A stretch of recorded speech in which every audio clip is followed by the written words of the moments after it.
Oaks, a house in the country which I rented for the summer. As an author, I write tales of mystery and murder. But the things that happened in this house were far more fantastic than any story I've ever had published. I brought a staff of servants from my city apartment, and my maid Lizzie Allen, who had been with me nearly 20 years. Lizzie? Yes, Miss Cornelia. Is the car ready? It's at the door.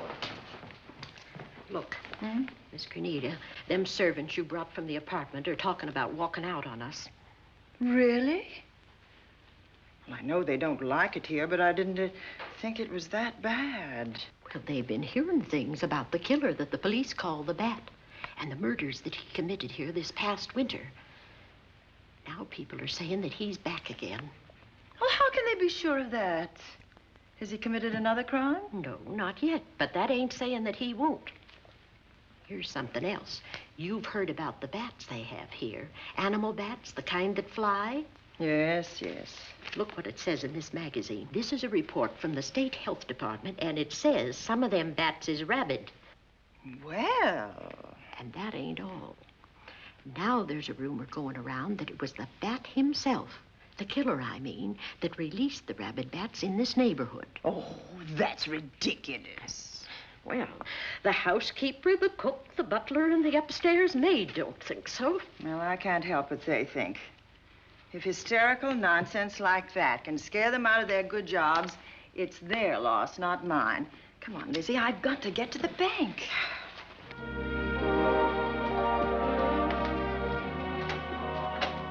Drive directly to Zenith Bank, Warner. I'm afraid we'll have to hurry. It's near closing time. I'll get you there, Miss Van Gorder.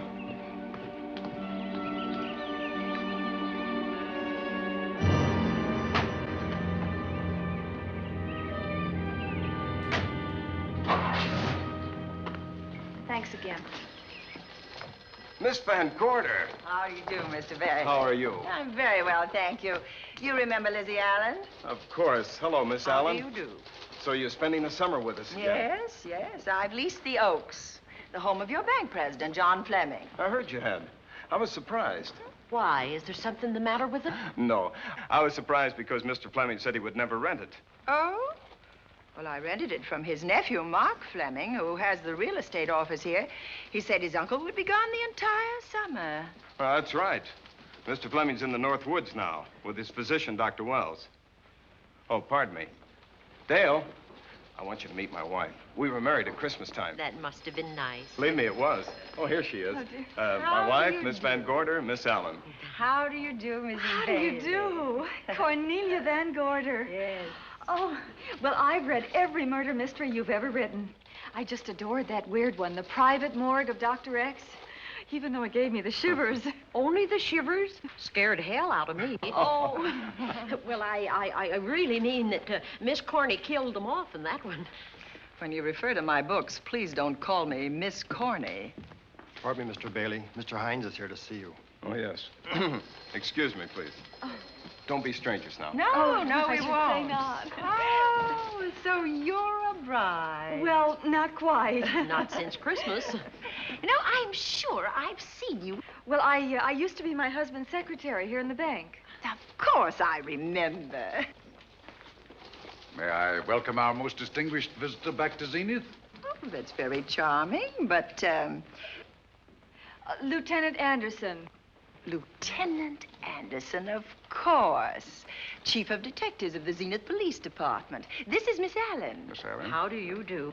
Lieutenant Anderson is one of our favorite citizens. He's on the bank's board of directors. Not bad for a policeman. You must have made a good thing of it. Well, I saved my money, if that's what you mean. It's near closing time, and I've got some business in the safe deposit vault. Please come and see me, Mrs. Bailey. Oh, I'd love to. And you, Lieutenant. Thank you. Goodbye. Goodbye. Nice to meet you. My, what a charming woman. She moved into the Oaks just the other day. That house is a proper setting for a writer of mysteries. Oh, it certainly is. Vic, what's the matter? Come in here, both of you.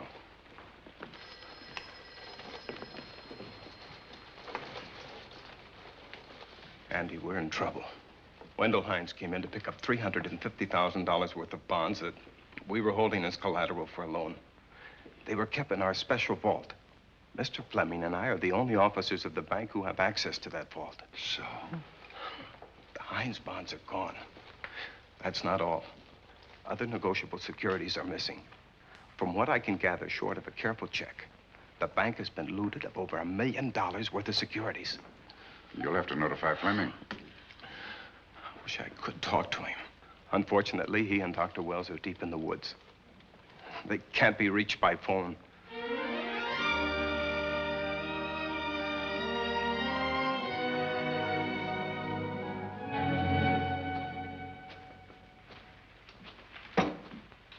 What is it?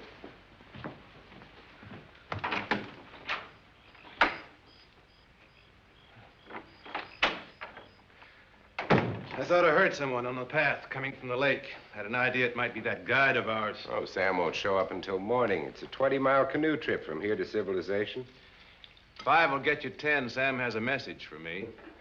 I thought you told him at the bank not to bother you. I did, but they'll bother me. Doctor, Yes, John. what would you do for $500,000? Anything short of murder. Why not murder? Too messy. Too great a risk? For $500,000? Yes. I pinched $1 million from the bank. Well, I'm not kidding. I embezzled it. Not that I think you wouldn't do it if you thought you could get away with it. I got away with it. I'm not talking about currency. I took negotiable securities that could be converted into cash. I have the cash in 10s, 20s, and 100s. Well, I'm your doctor, not your lawyer. Why tell me this? You'll find out why.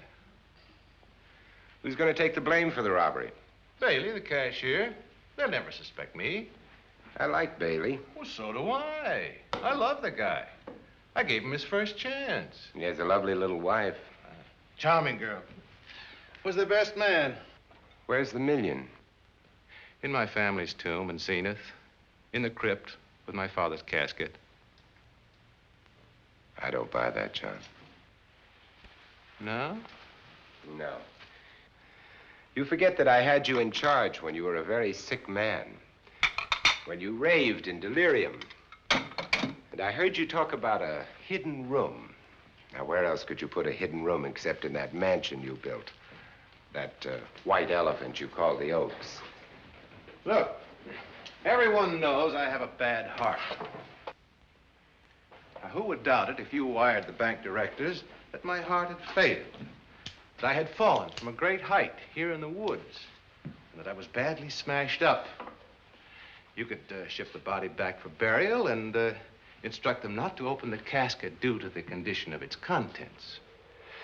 Well, you realize, of course, that we'd have to have a body to put in that casket, which means that we'd have to deal with an undertaker at this end. Of course. Well, where do we get a body? Couldn't we provide one of our own? How about Sam? Sam, our guide? Sam weighs about as much as I do. He's practically a hermit. He wouldn't be missed for a long time. The local undertaker would know him. Not if we made him look as if he'd been in a serious accident. But if Bailey's going to take the blame, why'd he have to do this? A jury might acquit him. In that case, I'd be a logical suspect. I could disappear, of course, but it's safer if they think I'm dead.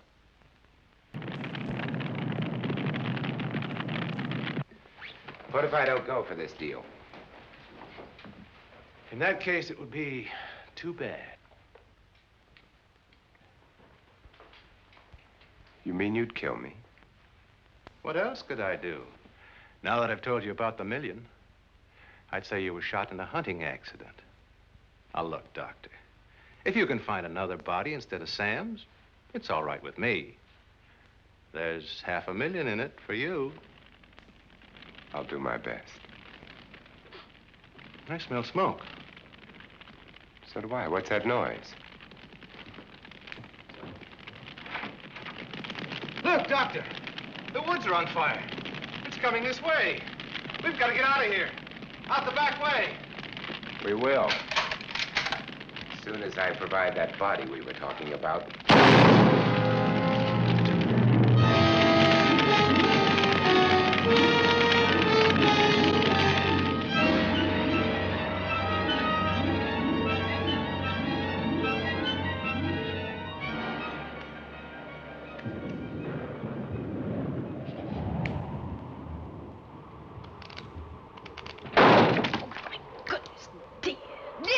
Is that you? Yes, Miss Cornelia. There's a storm coming up, and it's gonna be a snorter. The wind nearly blew the door off its hinges. Well, that noise blew my game higher than a kite. I think I've lost some of the cars. Oh, I'll get them for you. Oh, I see you found the paper. Drat that paper boy, scooting by on his bicycle, just chucked it into a clump of bushes and let it go at that. For land's sake, Mr. Vic Bailey's been arrested. Oh? I think. Victor Bailey, vice president and cashier of the Zenith Bank, was arraigned before United States Commissioner Alvin Fielding, charged with the embezzlement of over $1 million. I can't believe Vic Bailey had anything to do with that robbery. Oh, well, I see our landlord is home again. Landlord? Mr. Fleming. Dr. Malcolm Wells is back in town with the body of John Fleming, president of the Zenith Bank, who was killed in a forest fire. Mr. Fleming will be laid to rest in his family's tomb on Friday. And I hope he stays there. Well, why shouldn't he? Well, this is his house. And ever since he died, some funny things have happened here. For instance? The housekeeper, the cook, and the butler said that they heard strange noises at night. And the upstairs maid swore that she met a man without a face coming up the back stairs. Oh, so that's why they quit and left me to run this place without a staff. They didn't tell you, Miss Corney, but the truth is they was scared to stay. But you're still here, Lizzie. Haven't you seen anything? No. No, and even if I had, I ain't afraid of ghosts. They're afraid of me. Honest, Miss Corney, a spiritualist told me once that ghosts was allergic to me. But this Bat feller they keep talking about in the paper, I guess he'd be different. No, I don't think you would have the same effect on him. Oh, dear. What are they trying to do? Drive people away from this part of the country? Why, what does it say about the bat? His specialty seems to be killing women. My goodness, 2 of them in one night. All his victims died the same way, like their throats had been ripped open with steel claws. That's a charming little caper. I'll have to try it sometime. In a book.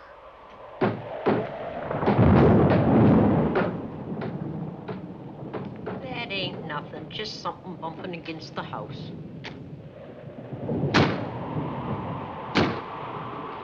That's just the wind banging a door. Pay no attention to it. Listen to this. One of his victims, who lived for a moment after she was found, described the bat as a man without a face. Honest, Miss Corney, I think that woman must have been exaggerating.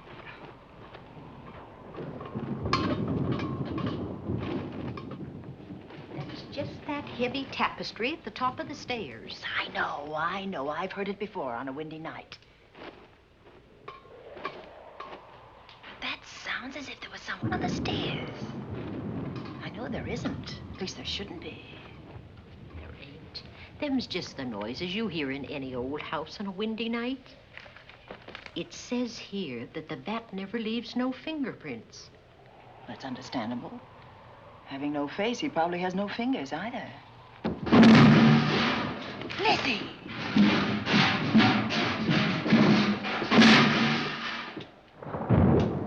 And that, I suppose, is the cat dropping its dentures. No, I don't think so. But I think it's something should be looked into.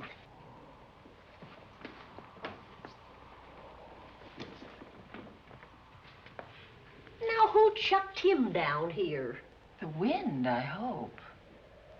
There must be a window open up there. No, Lizzie. Let him lay. Let him sleep it off. I hope the power lines don't go down, put the lights out. Now, we'll check the windows in the living room and draw the curtains, and then we'll go to bed. Yes, ma'am.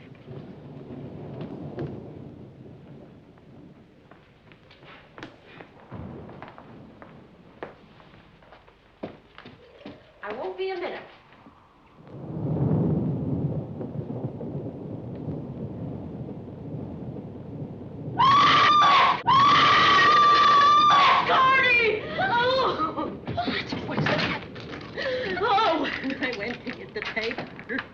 I turned the latch off. I forgot to turn it on again. He's out there. He was coming in. He might have got you. Oh, but he didn't, and he's still out there, thanks to you. Now, you hurry now, and we'll call the police. No, I won't leave you, Miss Coney. Are you okay? Yes, ma'am, I'm okay. Okay.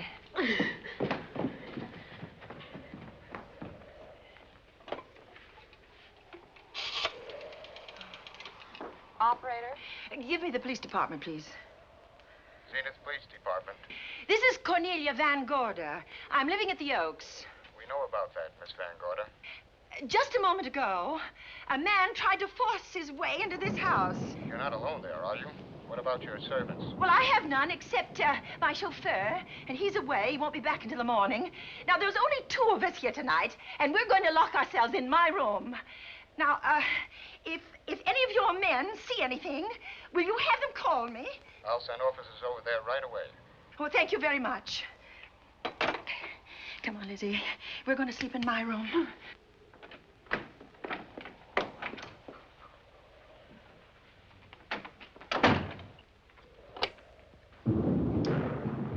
Well, nothing can get at us in this room now, I think. This door seems good and solid. Like the door to a tomb.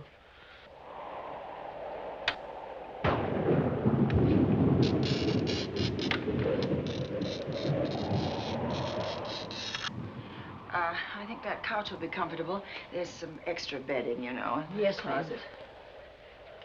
Let's see now.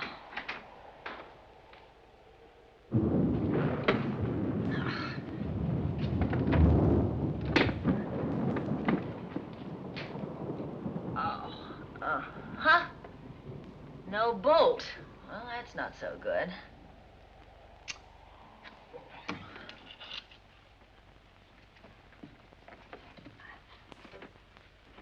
What's that for? That, my good woman, is a booby trap. If anybody tries to open this transom, this will be knocked off, and we'll hear it fall.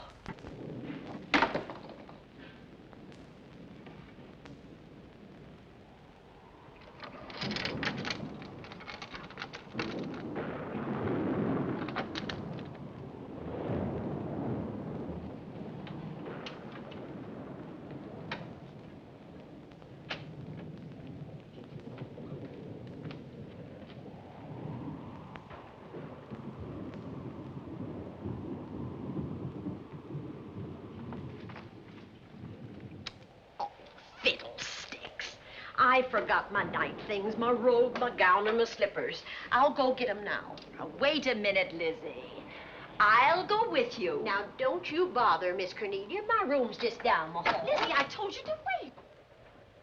It's all right. I'll only be a second. Get in here. Get in here.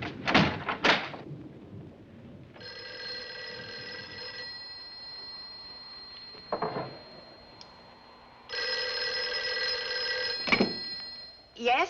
Miss Van Gorder? Yes? Zenith Police Department. There's a police car just outside your house, and the officers in it have reported that there's no sign of a prowler anywhere on the grounds. Well, the man's inside now. He's in the hall, just outside my bedroom. Have your men break through the kitchen door and search this place from top to bottom. Okay, Miss Van Gorder. Sit tight. I will. I have a gun, and I know how to use it.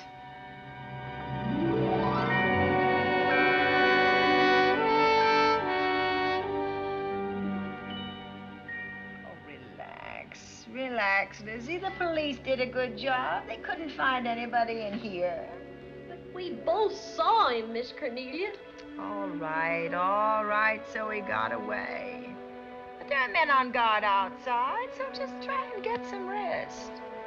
There's nothing can get at us here.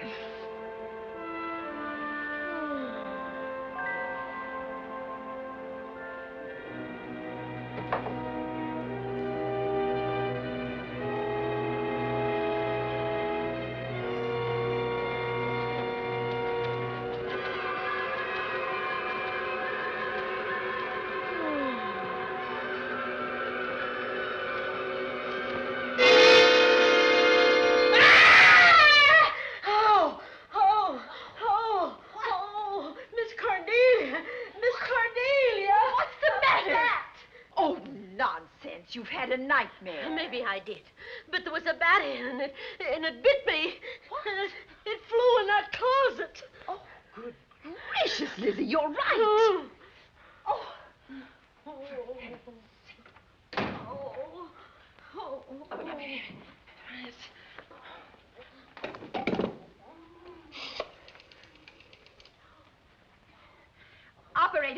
Operator, will you get me Dr. Malcolm Wells' office, please?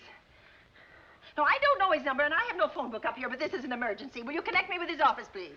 Oh, dear, I'm going to get the rabies. Hello? Hello? Dr. Wells' office? This is a call service. Dr. Wells is out at the moment, but if you'll give me your name and number, I'll try to locate him. Well, this is Miss Van Gorder of the Oaks. My maid has just been bitten by a bat that may be rabid, and she must have treatment as soon as possible. And I was told that Dr. Wells was the nearest physician. I'll try to find him for you, and if I can't, I'll send you another doctor. Oh, well, thank you very much. Oh, he's out on a case. Oh.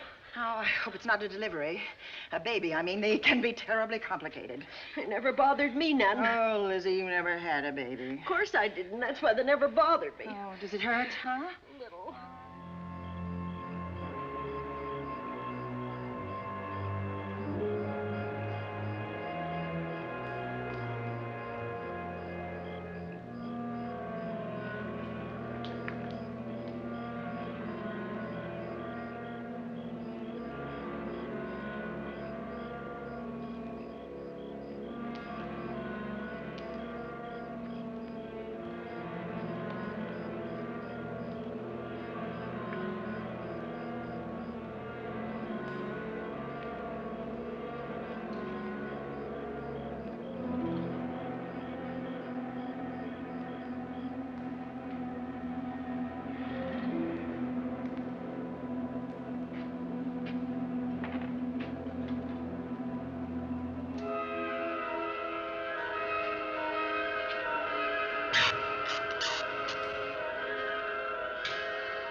Dr. Wells?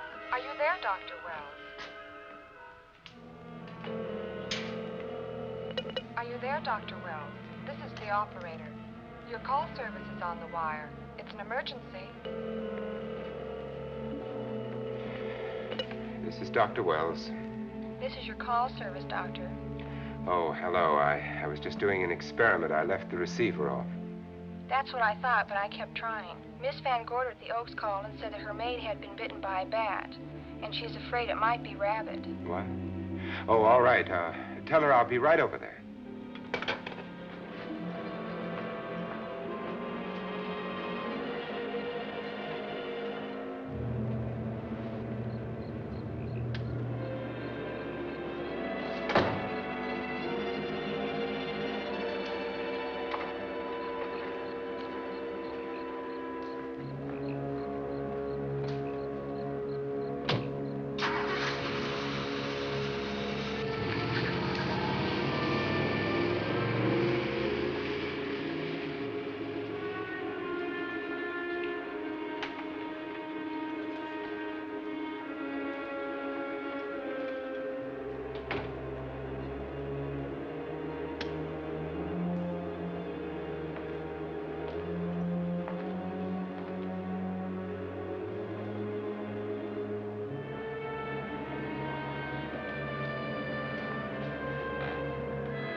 Who's there?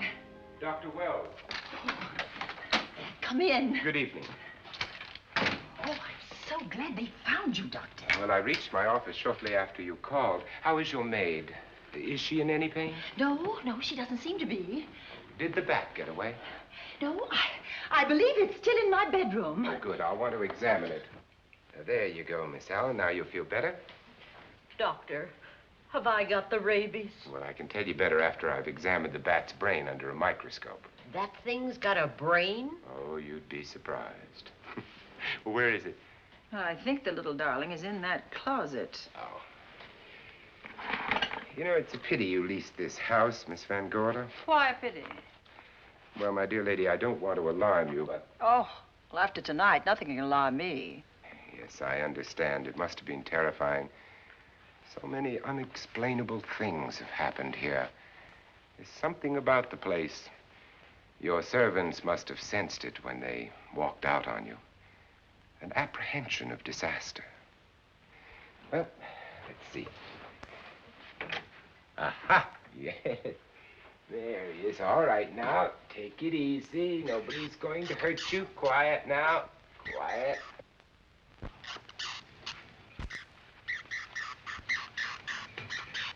And he looks quite normal. Doesn't seem to be sick at all. Oh, ain't that nice? I've been worried about him. Well, you should be. From his appearance, I'd say that he doesn't have any infection. In which case, you've had a narrow escape. Now, you take one of those tablets I left for you, and I'll guarantee you a good night. And I'll drop in on you tomorrow. Oh, thanks for everything, Doctor. Now, don't worry, I can find my way out. Oh, I know you can, but do let me help you. Oh, don't forget that once I'm gone, you'll have to climb those stairs alone. Oh, I'm all right. I'm armed now. Can you, shoot one of those things without shutting your eyes? Oh, Doctor, there are guns in every book I've ever written. I don't write about things I'm unfamiliar with. Lock the door, Lizzie. Good night. Yes, ma'am. Good night, Doctor. Accident? No, the wind blew him down. Oh. I think. Oh. Did you know that young Mark Fleming leased you this house without notifying his uncle? No, I didn't. Well, it doesn't matter now. John Fleming is dead, and Mark's his heir. But if John were alive, he would warn you to leave here, Miss Van Gorder. Really? Yes. It's been a tragic place for anyone who ever lived in it. Well, good night. Good night, Doctor. Who's out there? Nobody you need worry about, Doctor. Oh, it's Andy. Oh. That's right. Oh, good evening, Miss Van Gorder. Good evening, Lieutenant. Somebody sick here? My maid was bitten by a bat. Oh? A rabid bat? Well, I'll know for sure when I get to my lab. I caught the bat. It happened indoors? In my bedroom, yes. How'd it get in? Well, there are many ways a bat could get in a house. You ought to know. I spotted this hole in the window the minute I got here. Why? That's where the two-legged bat got your door open. Miss Van Gorder told me that she phoned headquarters at Zenith. Yes, I phoned twice. The second time was after the prowler got in the house. Weren't headquarters, Andy? No, but they contacted me. An officer came and searched the house from top to bottom, but they couldn't find the bat. You better have this window fixed tomorrow. Oh, yes, I certainly shall. Yes, and I'd better be going. I'm due in surgery at 8 o'clock in the morning. Good night. Good night, Doctor. There'll be a man patrolling the grounds all night, Miss Van Oh, Gorder. thank you. And nobody inside, Andy? Why should there be? Well, how do you know but what the bat is hiding somewhere in the house? I'm quite sure he isn't in the house, Doctor. Not now. Good night. Good night.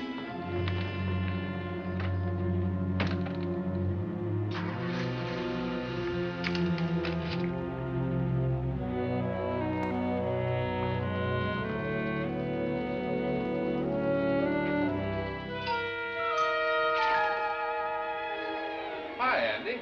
Hello, Mark. Well, congratulations. Real estate business must be picking up. New office, new furniture. New deal. How do you like it? It looks expensive. Are you squandering your inheritance? Oh, I haven't got it yet. Well, the paper says John Fleming left his entire fortune to you. Funny thing about that entire fortune is that we can't find it. No kidding. Oh, all Uncle John had in his bank account was a couple of $100. And his safe deposit box was empty. If we don't find that missing million, mine will be empty, too. How come? Well, all my savings were invested in Zenith Bank stock. The examiners won't certify the bank is solvent until those stolen securities are found. So the stockholders have voted an assessment that'll wipe some of us out. It's a since those securities have been converted into cash.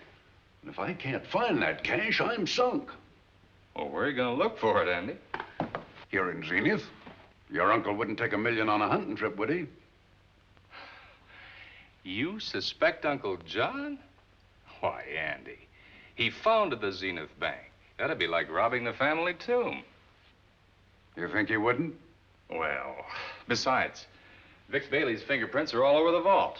Now, they didn't find any of Uncle John's fingerprints. Because he wiped them off. Can the defense prove that? They'll try to. Judy Hollander, Bailey's secretary, is a defense witness. And they believe her testimony will have a powerful effect on the jury. Oh, well, she has a powerful effect on me. Judy's a doll. Here's the book you mentioned, Judy. It's your newest one. Yes, it's just been published. You can have that copy if you wish. Oh, it's a first edition and you've signed it. Yes, of course. Thank you so much. May I serve tea now, Miss Van Gorder? Yes, please do, Warner. Thank you. Well, I see you've engaged new servants. Yes, of course. Well, how did you persuade them to live in this house? Well, Jane Patterson, my new housekeeper, knows this house better than you do, Doctor. Oh? She worked for John Fleming. And Warner was my chauffeur. Chauffeur turned butler? Yes, it's incredible. He can play any part at a moment's notice. Did you get a plumber, Warner? No, we can't get a plumber for 3 days, madam. What about that leaking pipe? The basement will be flooded in 3 days. The pipe is no longer leaking. You mean it's dried up of its own accord? No, not quite. I packed the elbow where the water was coming out. Packed the elbow? Oh, where did you learn how to do that? Well, into each life, a little rain must fall, and a careful man learns to keep himself dry. Now, is there anything else that you require, Miss Van Gorder? No, not at the moment, Warner. Thank you, madam. Now, there's a character. How long did you say that he worked for you as chauffeur? About 3 months. Well, I hope he doesn't have a police record. My dear Dale, it may interest you to know that the last night of his life, John Fleming told me that he loved your husband like a son. If Fleming were alive today, he would be fighting to prove Vic's innocence. Could Mr. Fleming prove his own innocence? Miss Van Gorder, can there be any doubt about it? There will be when Miss Hollander testifies at Vic's trial. Oh? You know something that we haven't heard yet, Judy? Something I saw with my own eyes. She's not permitted to say what it was. My dear girl, I wouldn't think of asking her. But let's assume for a moment that Fleming did steal the $1 million. Now, what would he do about it? Where is it? Hidden someplace where he could lay his hands on it without getting caught in the act. Now, if I was writing this, instead of living in the middle of it, I'd hide it right here in this spooky old house. Under a loose floorboard or up a chimney? If Mr. Fleming had the nerve to steal $1 million, he'd make his plans well in advance. I'd say he'd prepare a place to hide it. Possibly when this house was being built.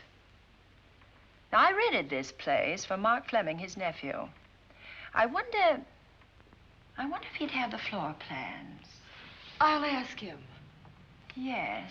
Lizzie, will you bring Mrs. Bailey the phone? Oh, you ask him now.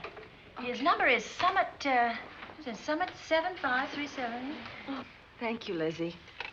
Summit 7537. Not bad, eh, Andy? That means new business. Now, you see, somebody wants to buy a house. Mark Fleming speaking. Oh, hello, Dale. Well, hang on a minute, honey, while I see if I have him. It's Dale Bailey, all excited. Miss Van Gorder wants to know if I have the floor plans of the Oaks. Now, what would she want with the floor plans? Well, she suggested to me that your uncle might have hidden the bank loot there. Are the plans here? Somewhere in the house itself. Wait a minute, there is a place where Uncle Johnny might have kept those blueprints. What place? Well, I heard him talk about it a good many years ago. I can't be sure of the exact location. Anyway, I don't think the old boy had the guts to steal $1 million. But if I find those plans, I'll let you know, Andy. Hello, Dale. Look, honey, I haven't seen those plans since I was a kid, but I'll come over tonight and maybe we can find them. Thank you, Mark. We'll expect you. He seems to think they're here in the house somewhere. He's coming over tonight. Well, that's good. Dale and Judy are my house guests for the weekend. Would you like to have dinner with us tonight? Oh, no, thank you. I couldn't. I still have a few calls to make. You know, if Judy's testimony is going to clear Vic Bailey and implicate John Fleming, others may get the idea that there's buried treasure in this house. Don't even mention your testimony until you're actually on the stand. Oh, I won't. That's a smart girl, Judy, and a very lovely girl. Well, good afternoon, ladies. Goodbye, Doctor. Dr. Will. Come on, girls, let's go.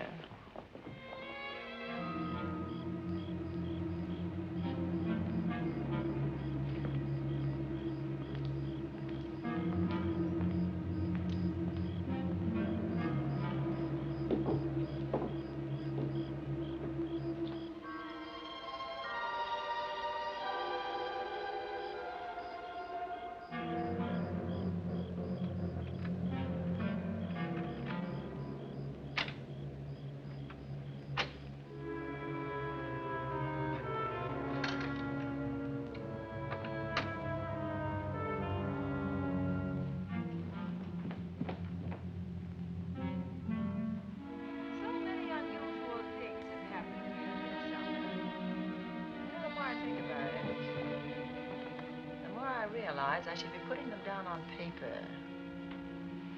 Weren't you your husband's secretary, Dale? Yes, I was. Do you take shorthand? Mm-hmm.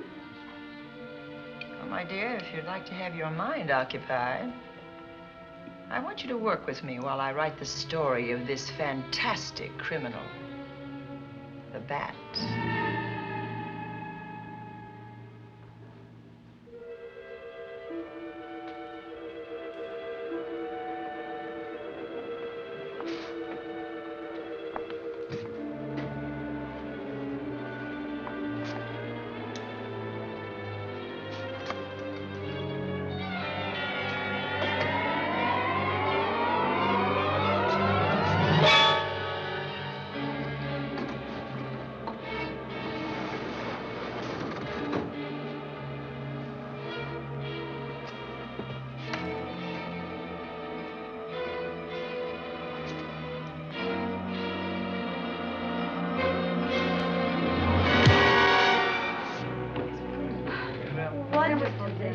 Thank you.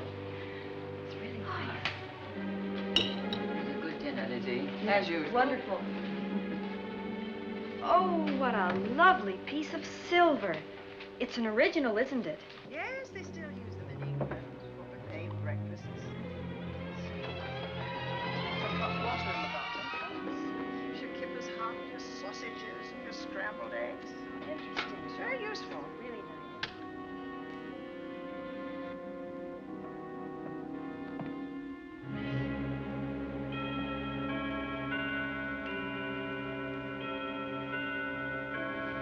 That clock hasn't struck the hour in the last 10 years, if I'm to believe what Mark Fleming told me.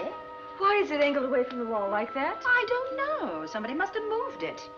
Lizzie, very likely when she was dusting. Wait a minute. Did you know there's a door in this paneling? No, I didn't. Oh, my gracious, so there is. Maybe it opens to a secret passage. Oh, Well, certainly to a secret something. This is exciting. Who knows, girls? We'll be about to stumble on that missing million. Oh, this is panel. There's a panel. There must be some gimmick to it. There always is. Yes, it moves. It moves. It moves. Oh.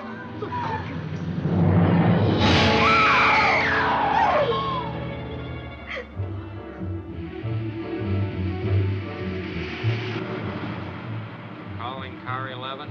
Calling car 11. Proceed to the Oaks in Zenith Township immediately. A homicide has been reported. Okay. Proceeding to the Oaks. Notify the county coroner, Dr. Wells. Tell him to come to the Oaks at once.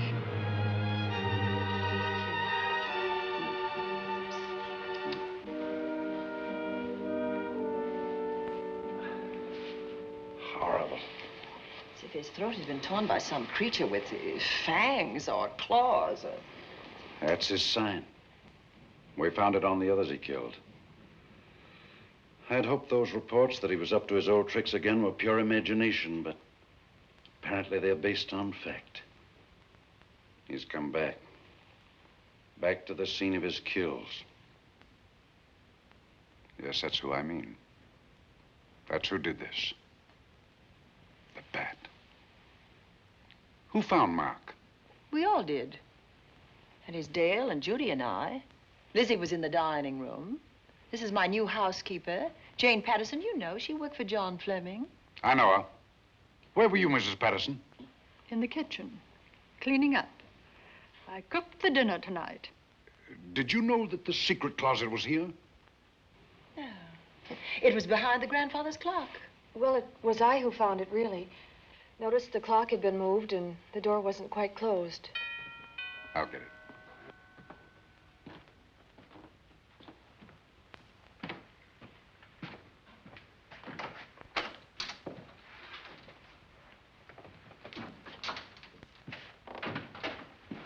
Who is it?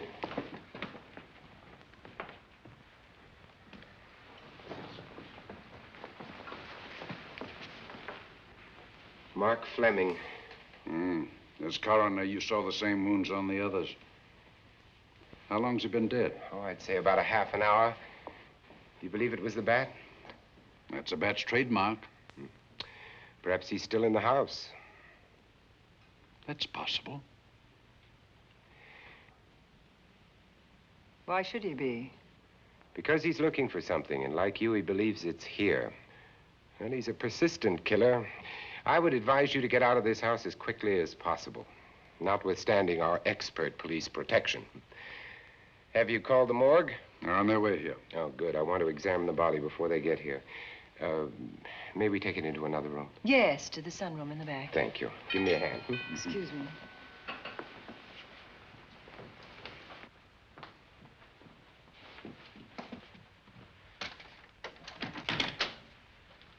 Oh, Warner, where have you been? Well, madam, it was... Has been an accident? There's been a murder. Mark Fleming, the young man from whom I leased this place, was killed here tonight. They know who did it? Well, they believe it was the bat. I'm sorry I had to use the front door, Miss Van Gorder, but I forgot my keys, and when I rang the bell at the kitchen door, there was no response. Oh, this is Warner, Lieutenant. He's my butler. He was my chauffeur.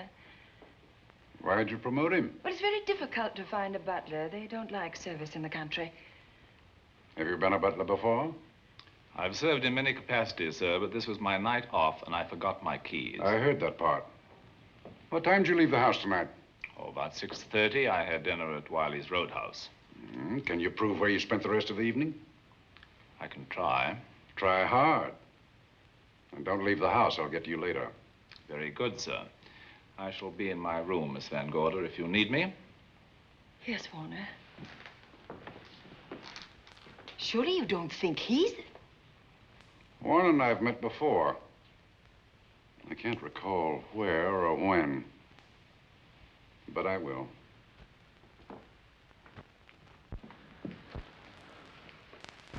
There'll be a crew here shortly from headquarters, dusting for fingerprints, taking photographs. But in the meantime, Mrs. Patterson, you aren't leaving the house tonight, are you? No, Lieutenant. Don't. I'll talk to you in the morning. Good night. Good night, sir. Good night, Miss Van Gorder. Dale, I was with Mark Fleming this afternoon when you talked to him about the floor plans of this house. I heard him tell you he was coming here tonight. Dale called him at my request. She told me he was coming. Who else should I tell you that? Judy, Lizzie. And that nice Dr. Wells. Dr. Wells. There are a few killers who kill for the fun of it. The bat very likely is a mental case, and I'm convinced that his crimes are motivated by his mania for personal gain. There's $1 million at large, and he's going to keep on hunting for it until he lays his hands on it. Now, these young ladies are staying here tonight? Yes, they're my house guests. Well, when my crew arrives, we'll be busy for a while, so I'd suggest that we go to our rooms? That's a very good idea. Come on, girls. What about a police guard for this house tonight, Lieutenant? You've got one. I'm going to cover this place tonight from the attic to the basement. If the vet makes another call, I'll have a little surprise for him. Who is he? Have you any idea?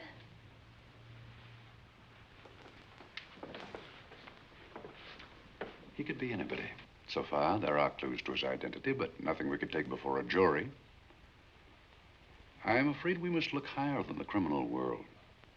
He may be a merchant, lawyer, doctor, scientist, one of the pillars of his community. Ladies, lock your doors tonight. Stay behind them. I promise you you'll be safe. Good night. Good night, Lieutenant. Good night.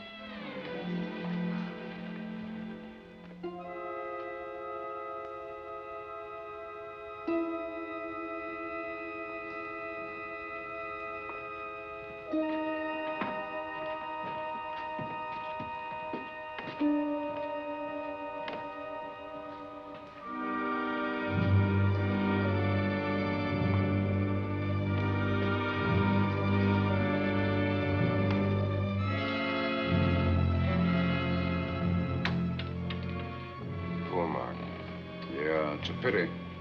So young. Well, Doctor, do you agree it was the bat?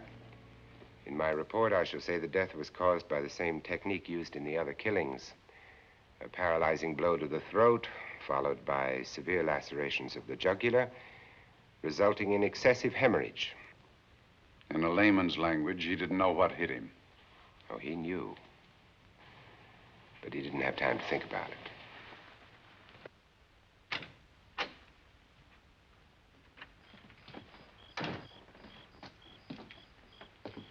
Staying here tonight, Andy? Well, until I check the doors and windows, but I'll be back bright and early in the morning. Neither snow, nor rain, nor heat, nor gloom of night stays these couriers from the swift completion of their appointed rounds. A lot of people are due for a shock when I close this case. Yes, I'm sure they are. Good night, Andy. Don't get hurt. Good night, Doctor.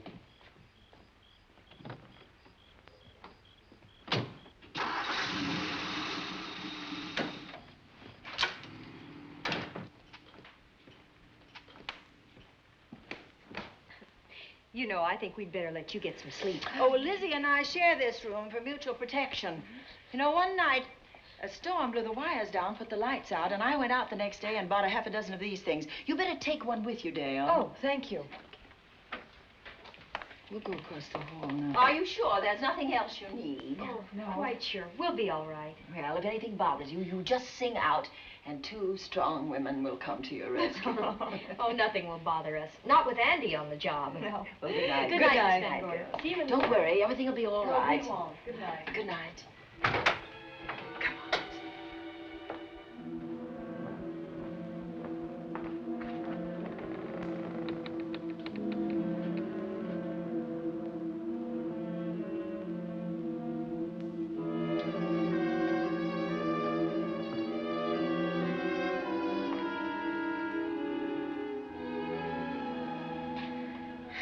I don't think I'll sleep tonight. Me neither. All I can see is poor Mark Fleming staring at us. I thought that when people died, their eyes closed, as in sleep. Don't think about it. I'll bet you're thinking about it. No, I was thinking of my poor husband sleeping in jail tonight. Oh, Judy, I love him so much.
What's that noise?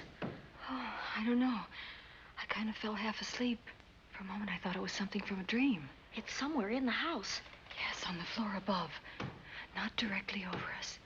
Probably a room overlooking the driveway.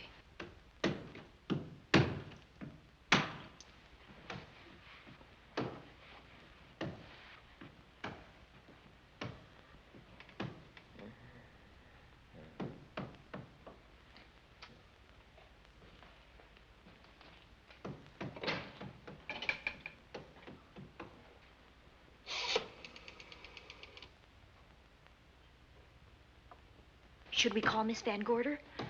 She'll hear it. How can she help but hear it? Oh, besides, we don't want her to think we're a couple of hysterical women. Well, I'm about to become one. Oh, I dear. had it for one night. Dale, you're not going out in that hall. I want to know what's happening up there. But Lieutenant Anderson said if we stayed behind our locked doors, we'd be safe. Vic isn't safe locked up in that jail. Oh, but... Suppose that stolen money is in this house. Mark Fleming seemed to think it was. Maybe that's what somebody's looking for.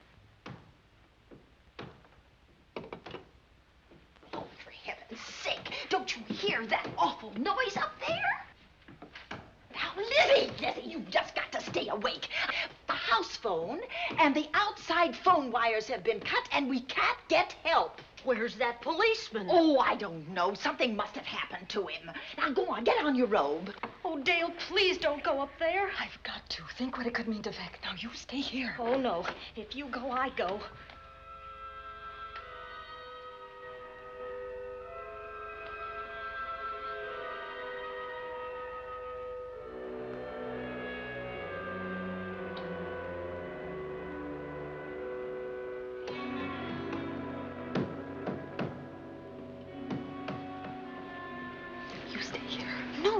Let you go up there alone. You wait here. I'm going to see what it is. Oh, please let me go with you, Judy, Dale.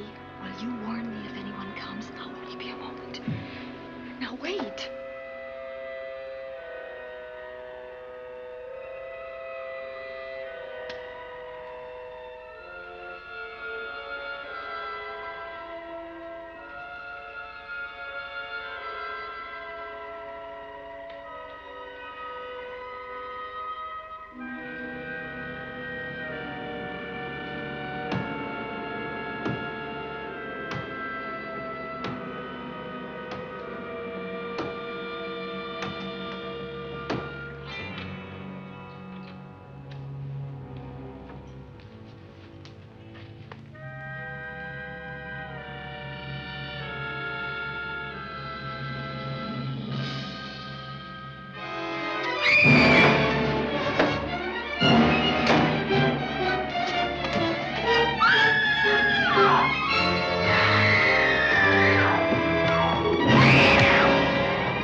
Give her to me. I'll look after her. Poor baby.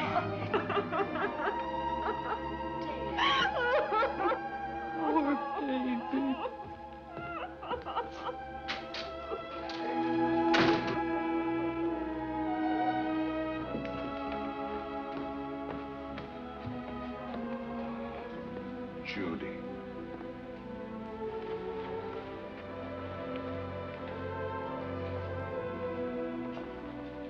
The bat.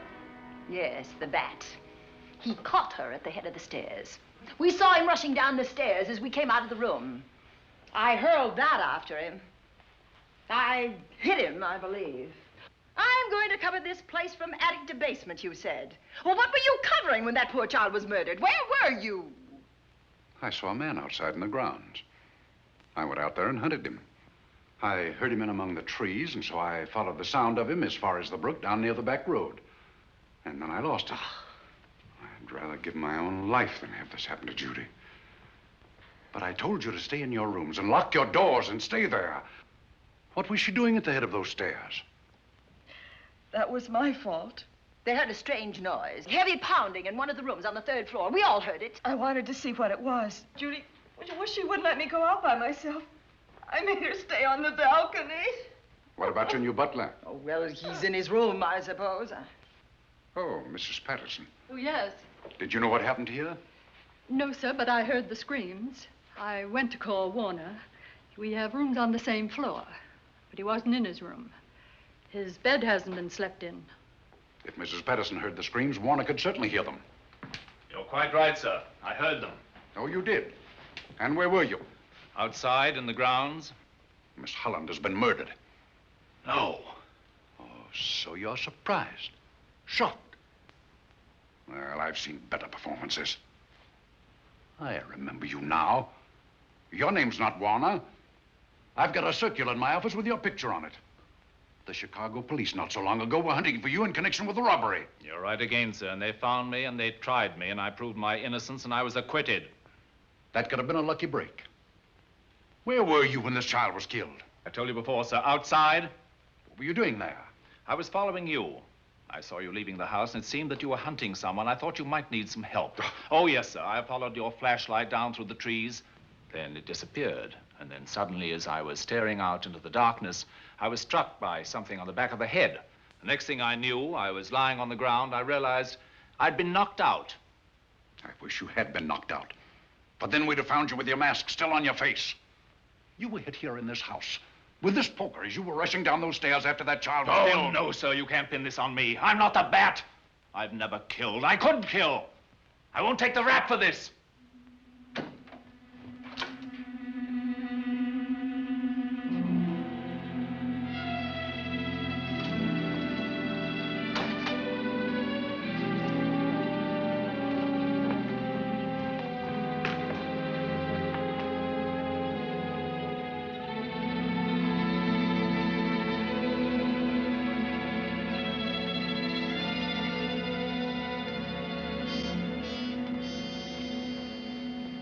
Doctor. We have another case for the county coroner. You see, the bat came back. Why did you come back, Doctor? Well, I had an accident about a mile down the road. The right rear wheel of my car came off, and I plunged into the ditch. This was the nearest house, so I came here to call for help. I thought I'd find you around, Andy. Physician, heal thyself. You must have been hit by something on the back of your head. I told you I had an accident. So you did, Doctor. So you did. I could be wrong. But maybe I'm not. We shall see. All right, dear, let's start a new chapter. For days, the murders held the headlines. Lieutenant Anderson grilled us and ransacked the house from top to bottom. Warner was not placed under arrest, but his every move was watched. At night, except for a detective on guard in the house, the police and the reporters left us alone. And on one of those nights, without telling Lizzie or anyone else, I pursued a secret investigation of my own.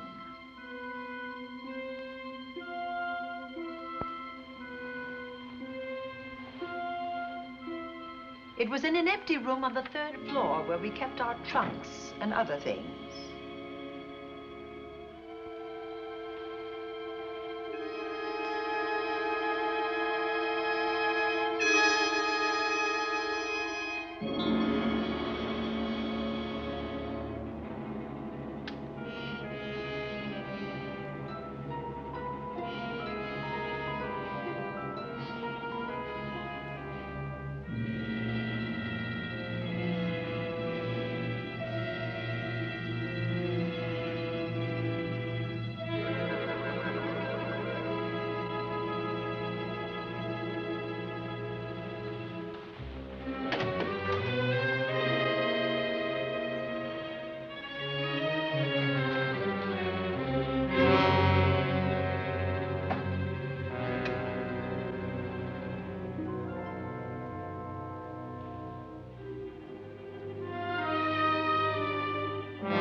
Put him up, Pat.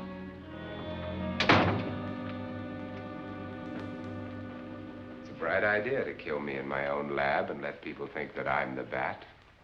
But you had to kill me first. What was it to be, ambush? And clever as you are, you're not smart enough to do that. Nor were you smart enough to find the money, though you came quite close to it. But I know where it is. And when you're dead with that sign pinned on your chest, I'm going to collect it and live happily ever after. He destroyed himself. How true that will be. Well, goodbye, Bat. Here's a serum that will heal you whether you're rabid or not.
Something's wrong.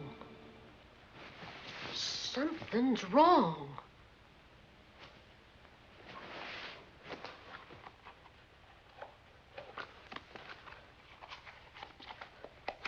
Miss Cornelia.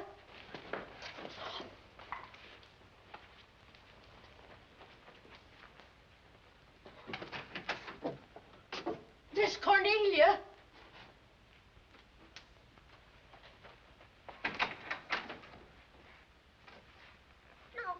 Where would she be going at this time of night?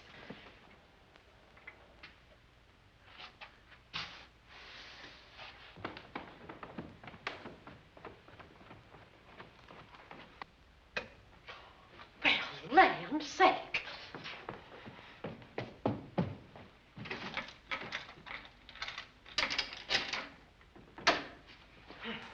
I never. Oh. Mr. Davenport.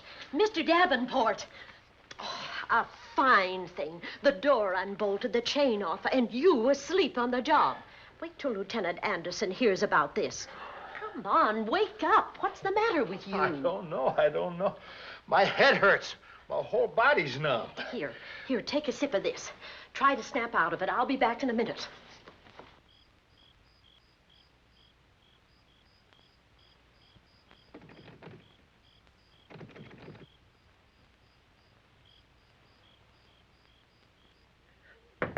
Hurry, will you? It's Lizzie. I'm terribly worried. I can't find Miss Cornelia anywhere, and something's happened to the policeman. I don't know what. Get Warner. Bring him to the drawing room. Tell him we need him.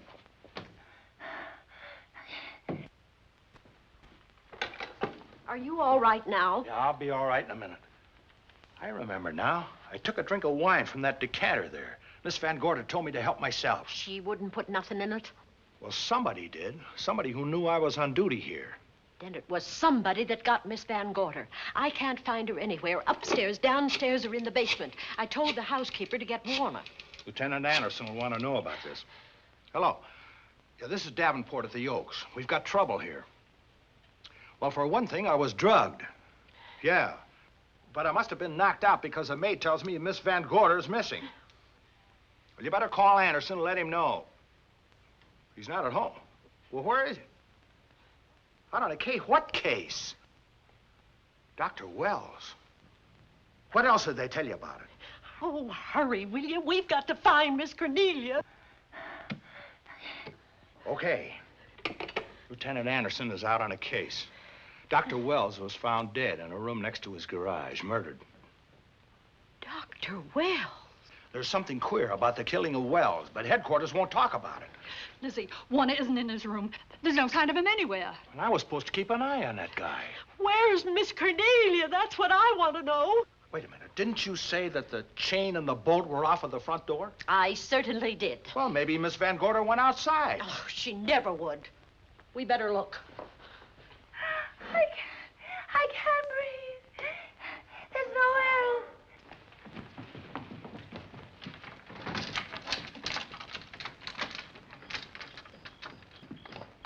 Miss Cornelia. Oh, Miss Van Miss Gorder. Cornelia. Miss Cornelia. Miss Van Gorder. Look. There's a light in that room on the 3rd floor. Were you up there tonight? Well, of course I was, but I turned the lights out before I came downstairs. Then Miss Cornelia might have turned them on again. That's why we're going to look first. Come on.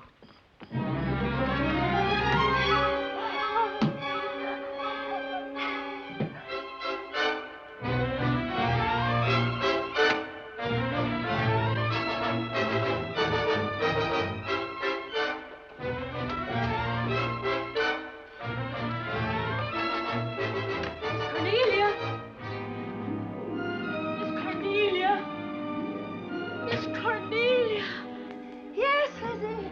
I'm here. Right here. Come to the mantelpiece. Here we are, Miss Van Gorder. What do we do now? Over the mantel, there are 5 panels. Strike it with your hand.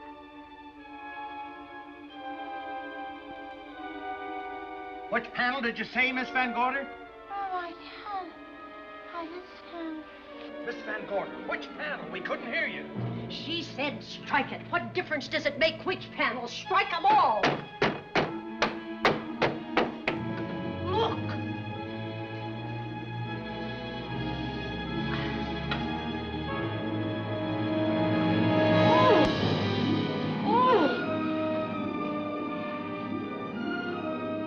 Oh, it's all right now. It's all right, dear. Lizzie's here.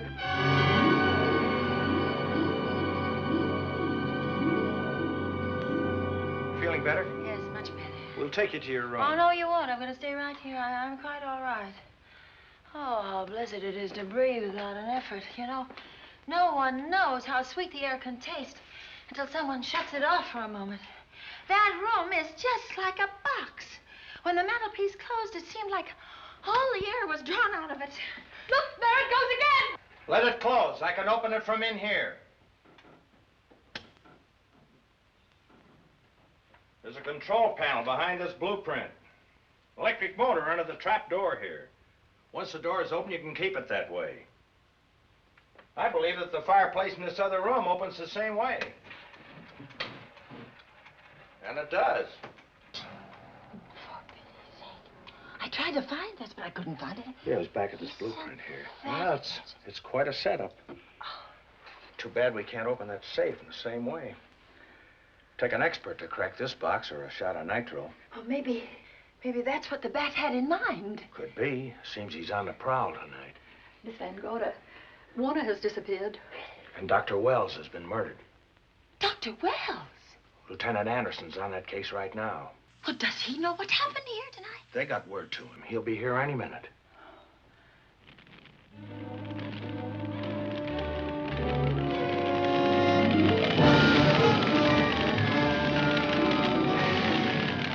What's that noise? Miss Van Gorder, the garage is on fire. Scott, look at that. Lizzie, put that light out in the other room. Now, where are you going? to report the fire. Well, you just stay right here. But Miss Van Gorder, the garage. Well, let it burn. You watch the stair. Can't you see that fire was set to get us out of the house? Out of the house? Were you talking about the... Yes, I'm talking about the bat. Now that the lights are out, he'll think his trick has worked, and we've gone. He'll be here any minute. Well, so will Lieutenant Anderson. I hope so, but the bat will be here first. And he'll kill again if we're in his way. We've got to be as clever as he is.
But you'll be safer downstairs. I'll take care of you. Well, the others can go, but I'm going to stay right here.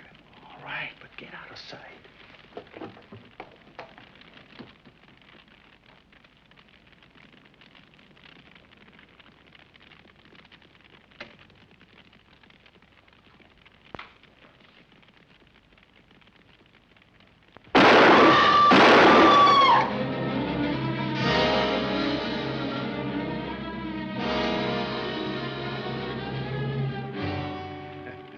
Let's face it, ladies, and get it over with.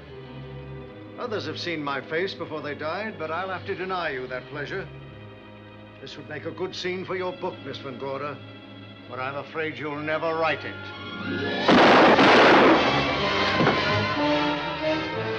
That is Warner. I could tell. You misjudged me, Miss Ellen. Warner! I don't like being a murder suspect, Miss Van Gorder. I was headed for a plane, but halfway to the airport, I changed my mind and came back. I'm glad that I did.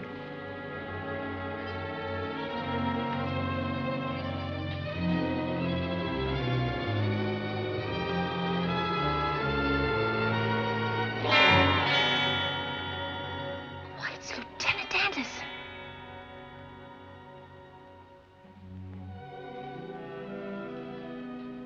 Yes, it was Anderson. He discovered the secret of the hidden room and was waiting to get into it and open up the safe. We found the money in it, a little over $1 million in tens and twenties and hundreds. Good old Andy. With all his ill-gotten gains invested in bank stock. It's rather a clever way to hide stolen money. In the open, as it were, and so respectable. But don't try it. No matter how clever you are, you can't hide murder.